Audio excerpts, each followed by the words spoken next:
Hello everyone, welcome to true IAS and PCS. Continue करते हैं अपनी डिस्कशन को वेदर एंड क्लाइमेट वाले चैप्टर से। Tamil Nadu 8th class NCERT part 1, heat zones of the earth. Previous lecture था हम लोगों ने ये बात करी थी कि क्या क्या ऐसे फैक्टर्स होते हैं जो कि टेम्परेचर के डिस्ट्रीब्यूशन को अफेक्ट करते हैं, एंड टेम्परेचर जो होता है वो निकाला कैसे जाता है, एंड वेरियस हमने कंसेप्ट देखे थे like mean daily temperature, diagonal range of temperature, annual range of temperature and isotherms which are imaginary lines. दो जगह का सेम टेम्परेचर जहां पर होता है उनको कनेक्ट करने के लिए। इस लेक्चर में बात करते हैं, शुरुआत करते हैं हीट जोन्स ऑफ द अर्थ क्या होते हैं। हमें एक चीज पता है कि अर्थ जो है वो स्फेरिकल है शेप के अंदर। ये लाइन वैसे ठीक नहीं होती, आपको पता है ना मयूर कि ये गलत लिखा हुआ है। वैसे ये बोलना भी नहीं चाहिए, स्फेरिकल कोई शेप होती नहीं, पहली बात है। अर्थ की शेप को स्पेशल नाम ही दिया जाता है जियोइड। तो मैं आप सभी को एक बात बताना चाहता हूँ, चाहे जो फाउंडेशन कोर्स का है या फिर कल को ये कोई वीडियो सुन रहा है, कभी भी ये चीज़ ना लिखना अवॉइड करा करो। वैसे अर्थ की शेप का नाम ही एक स्पेशल तरह का स्फेरिकल है, जियोइड। क्यों? कोई भी चीज़ जो स्फेरिकल है ना वो तो प्रॉपर आपको गेंद की तरह दिखेगी, लेकिन अर्थ जो है वो कुछ ऐसा है कि एक ऐसे,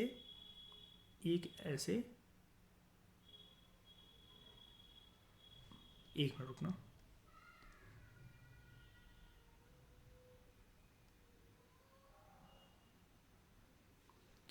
अर्थ इज स्लाइटली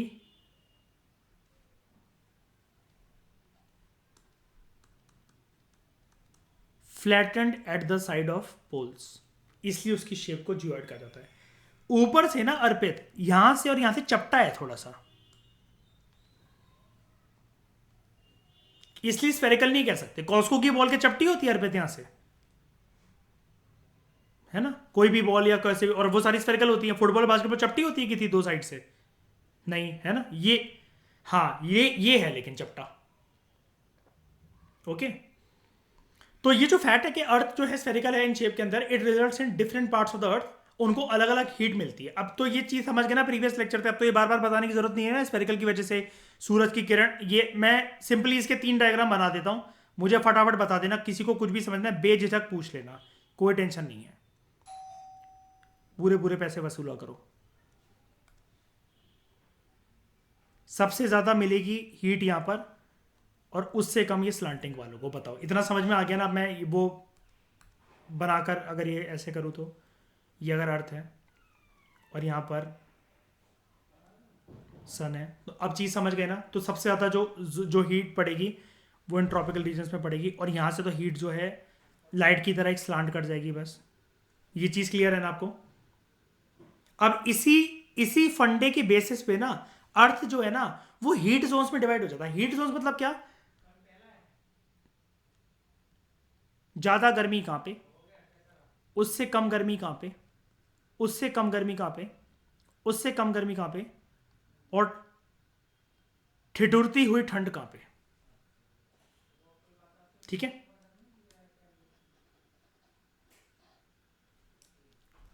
डिस्कशन स्टार्ट करने से पहले जो हीट के बेसिस पर राइटर हमें ये बोल रहा है, on the basis of the heat जो अर्थ के द्वारा रिसीव करी जाती है सन के थ्रू, अर्थ जो है वो 3 हीट जोन्स में जनरली डिवाइडेड है। टेक्स्ट पढ़ने से पहले, टेक्स्ट और कोई पढ़ लेगा, एक पहले इसका बहुत बढ़िया एक डायग्राम देख लेते हैं जो कि तमिलनाडु वालों ने हमारे लिए लिखा है, ये मतलब बनाया हुआ है। ठीक है, रिमार्केबल डायग्राम। हम तो जनरली गोला बनाकर अर्थ को वो डिस्कस करते हैं, एक प्रॉपर तरीके से वर्ल्ड मैप के स्ट्रक्चर से ये चीज समझो। ठीक है, बनाना नहीं है कहीं भी आपको, डोंट वरी कि आप ये सोचो कि इसको याद करना है। वर्ल्ड मैप आपको वैसे पता होना चाहिए, लेकिन ये जोन्स वगैरह बनाने का हमारे पास इतना टाइम नहीं होता, ना स्कोप होता है, ना जगह होती है पेपर के अंदर, बल लेकिन हमें समझना चाहिए प्रीलिम्स के लिहाज से। देखो, सन की रेज जहां पर डायरेक्टली पड़ती है ना, इस जगह पर अगर मैं इसको बनाऊं, ये वाला, ये सूरज है, और इसको हम थोड़ा सा ऐसा बना देते हैं, बिल्कुल सीखो आराम से बच्चों की लेवल की तरह।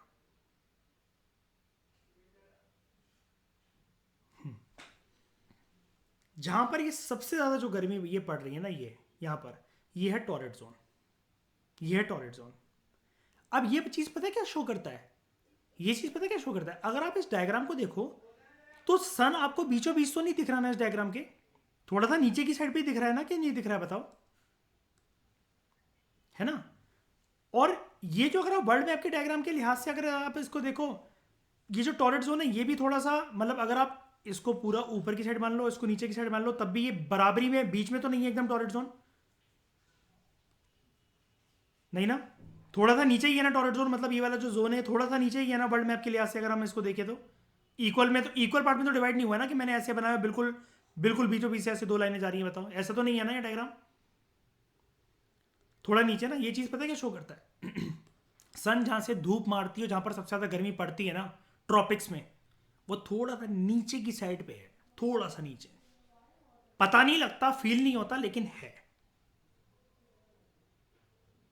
ओके, स्फेरिकल शेप की बेसिस पर देखेंगे तो शायद से ये चीज समझ में, ये चीज फील ना हो, लेकिन वर्ल्ड मैप के लिहाज से आपको सामने प्रूफ दिख रहा है, सामने, इसको कैसे नजरअंदाज करोगे? अच्छा मुझे एक चीज रिकॉल करवाओ जरा, अगर मैं बोलूं अर्पित के इंडियन ओशन का पानी थोड़ा सा ज्यादा ऊंचाई पर है as compare to Arctic Ocean के पानी, वो थोड़ा सा कम ऊंचाई पर है, क्या ये स्टेटमेंट ठीक है?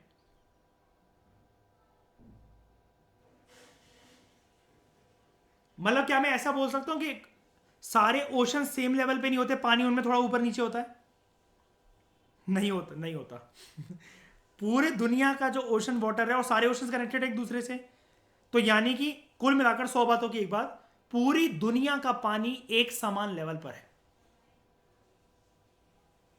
ये चीज सबको क्लियर है? बाकी सबको क्लियर है ये चीज? ठीक है, मयूर कुछ पूछना चाह रहे थे तुम, शायद से कुछ बोल रहे थे क्या? हाँ थोड़ा सा।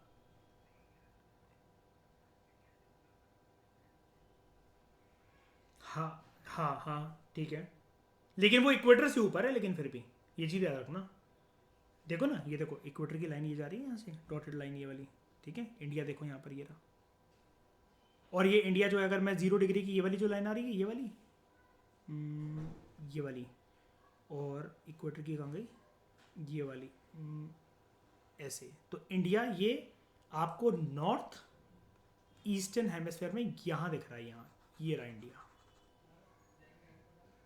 इक्वेटर से ऊपर है तो इसका मतलब नॉर्दर्न हेमिस्फीयर में है, और लॉन्गिट्यूड 0 डिग्री जो है उससे राइट साइड में है तो ईस्टर्न हेमिस्फीयर में, तो हम इसको बोलेंगे नॉर्थ ईस्टर्न ग्लोब के पार्ट पे लोकेट होता है इंडिया, ठीक है।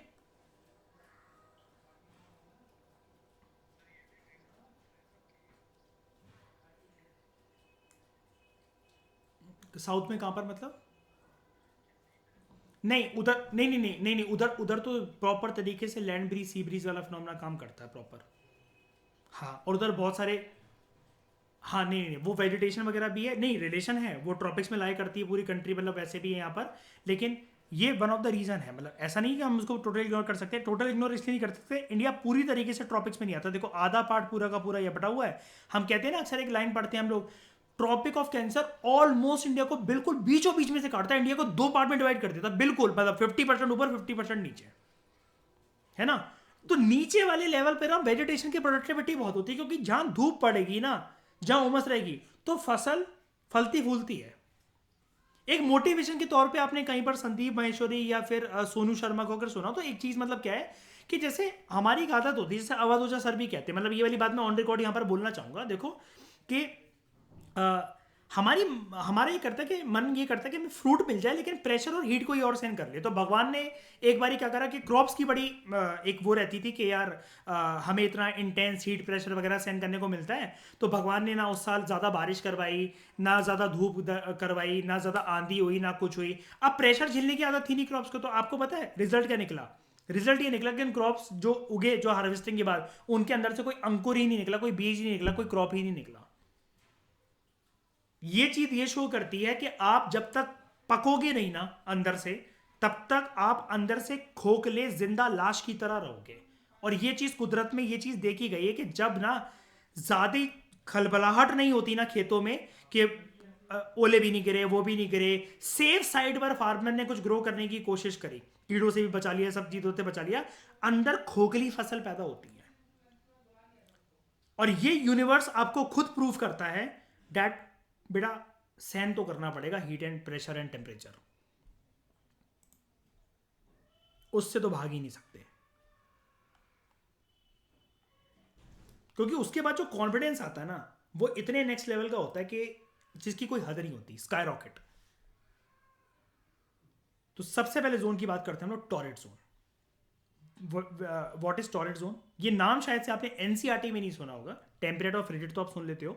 टॉरेट ट्रॉपिकल जोन जनरली हमारे एनसीईआरटी में लिखा होता है, बहुत सारी एनसीईआरटीज में, 6 क्लास वगैरह में, जहां पर हीट डायरेक्टली पड़ती है, डेट इज टॉरेट जोन। ठीक है, पढ़ते हैं इसको, डोंट वरी। ये एक ऐसा रीजन होता है which lies between Tropic of Cancer to Tropic of Capricorn. यहाँ पर डायरेक्ट रेज रिसीव होती है सन की और मैक्सिमम हीट सूरज से यहाँ पर प्राप्त होती है। इस रीजन को हम लोग देखो एनसीईआरटी बोलती है ट्रॉपिकल जोन, हमें एक नया नाम मिल गया, टॉरेट जोन ऑल्सो। ठीक है, सबसे ज्यादा धूप जहां पड़ती है, ट्रॉपिक्स। बात करते हैं दूसरे जोन की, टेम्परेट जोन की। टेम्परेट जोन क्या होता है? ट्रॉपिक ऑफ कैंसर से ऊपर, ठीक है, लेकिन आर्टिक सर्कल से नीचे नॉर्दर्न हेमिस्फीयर में, और ट्रॉपिक ऑफ कैंसर जो है और आर्टिक सर्कल के जो बीच में होता है सदर्न हेमिस्फीयर में।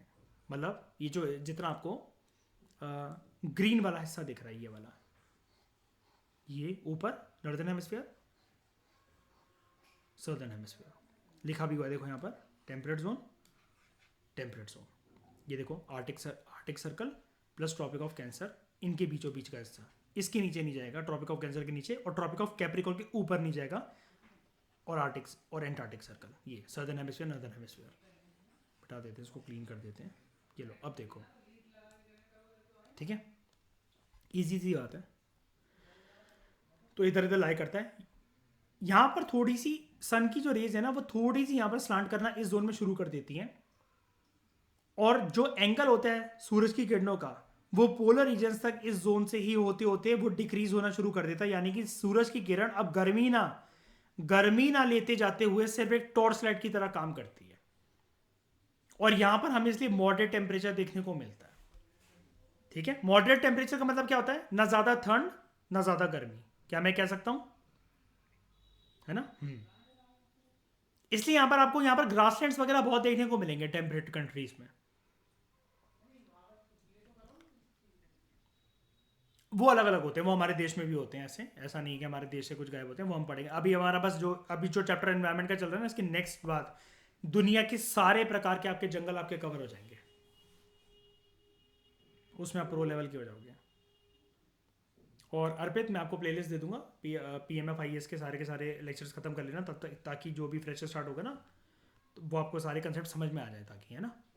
और साइमल्टेनियसली उनको देखते देखते याद भी करते चलना, ताकि सारे ना कंसेप्ट बहुत सारे होते हैं एनवायरनमेंट के अंदर ना, तो मिक्स ना हो जाए, ताकि सारे के सारे। फ्रिजिड जोन जो है वो लाई करता है, फ्रिजिड मतलब आप देख रहे हो फ्रिजर की तरह, ठंड बिल्कुल एकदम।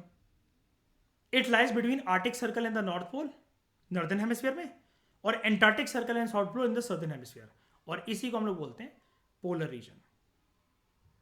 अब यहां पर क्योंकि एक्सट्रीमली लो टेम्परेचर होता है थ्रू आउट द ईयर, तो ये रीजन जनरली स्नो से कवर्ड होते हैं। और यहां पर सूरज जो होता है, अब मुझे बता दो कल की डिस्कशन से, किससे ऊपर नहीं उठता है यहां पर ये बरस से अभी तक क्यों ढके रहते हैं, गर्मी क्यों नहीं हो पाती? क्योंकि वो किससे ऊपर नहीं उठ पाता है सूरज यहां पर। वेरी गुड, चलो ये वाली बात समझ में आ गई। तो मैं क्या कह दूं कि सबसे टॉप पर हॉराइजन जो होता है सूरज का, वो कहां पर होता है, कौन से जोन में? ट्रॉपिक्स में। और ये हॉराइजन कम होना शुरू हो जाता है कहां पर जाते जाते? पोल तक, फ्रिगेट जोन तक, पोलर रीजन तक, कुछ भी कह लो। हाईएस्ट टेम्परेचर आज तक कहां रिकॉर्ड करा गया? आप देखो, करंट अफेयर एक्स्ट्रा पढ़ने की कोई भी जरूरत नहीं होती हमें, ठीक है। Highest temperature ever recorded on earth, ये 56.7 डिग्री सेल्सियस था, 10 जुलाई 1913 को रिकॉर्ड करा गया था, Greenland range of Death valley में, कैलिफोर्निया, यूएसए। ठीक है, कोई पर्सन हो तो वो यही सोचे कि अफ्रीका का कोई देश होगा, पक्का यूएसए तो हो ही नहीं सकता, है ना।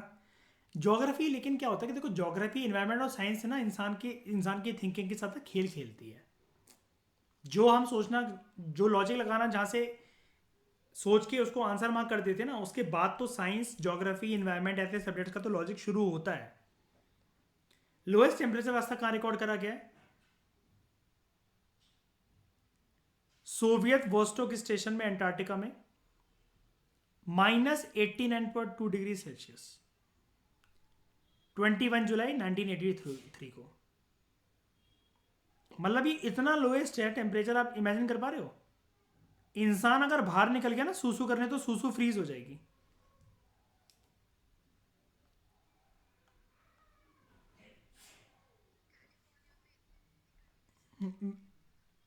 यही चीज देखी गई थी और यहीं से कंसेप्ट उत्पन्न होता है ग्लोबल वार्मिंग का।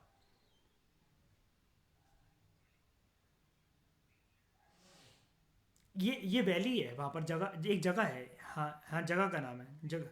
नहीं नहीं, वो नहीं नहीं, ग्रीनलैंड कंट्री अलग है। Ranch of Death Valley. जैसे अगर यार सिंपल सी बात, मोइंजोडारो को नहीं बोलते माउंट ऑफ डेड? वही। ठीक है, तो बताओ ये यहां तक समझ में आया आपको पूरा का पूरा? क्लियर है? टेम्परेचर हमारा एज अ पहला एलिमेंट ये यहाँ पर कवर हो गया है कॉम्प्रीहेंसिव तरीके से। देख रहे हो कितना डिटेल में हम लोग जा रहे हैं? एक एलिमेंट हमारा कवर हो गया। अब हम लोग सेकंड की तरफ बढ़ेंगे, डैट इज रेनफॉल की तरफ। लेकिन पहले मुझे बता दो, टेम्परेचर वाली सारी बातें क्लियर हो गई आप लोगों को? कोई डाउट किसी का? अच्छा, एक बात और बताना चाहता हूँ। हमारे सामने ये बुक जो है 2021 की एडिशन की है, लेटेस्ट एडिशन, जब तमिलनाडु वालों ने अपडेट करी थी। हर साल वैसे वो करते रहते हैं, कभी कभार साल में 2 बार भी करते रहते हैं। अब क्योंकि ग्लोबल वार्मिंग जो है अभी बिल्कुल चरम सीमा पे चल रही है, अगर ये आंकड़े अगर इनकेस अगर चेंज हो जाएं तो एक बारी बस एग्जाम में बैठने से पहले इनको क्रॉस चेक कर लेना। जनरली अभी तक तो नहीं बदले हैं मेरे हिसाब से। अगर बदले हों क्रॉस चेक करने के बाद एक बारी बता देना, लेकिन वो वैलिड सोर्स से होने चाहिए। ये नहीं कि बस गूगल पे देखा और बंदा वो करके, एक दो जगह से वेरीफाई कर लेना कि 3-4 जगह सेम चीज़ें आ रही हों। बस एक छोटा सा एक कैविएट बस मैंने आपको बता दिया। तो बताओ ज़रा, किसी को कोई डाउट है? सबको समझ में आया? अर्शप्रीत, ईशा, दिवजोत, ठीक है। तो इस डिस्कशन में फिलहाल इतना ही। Thank you very much for discussion.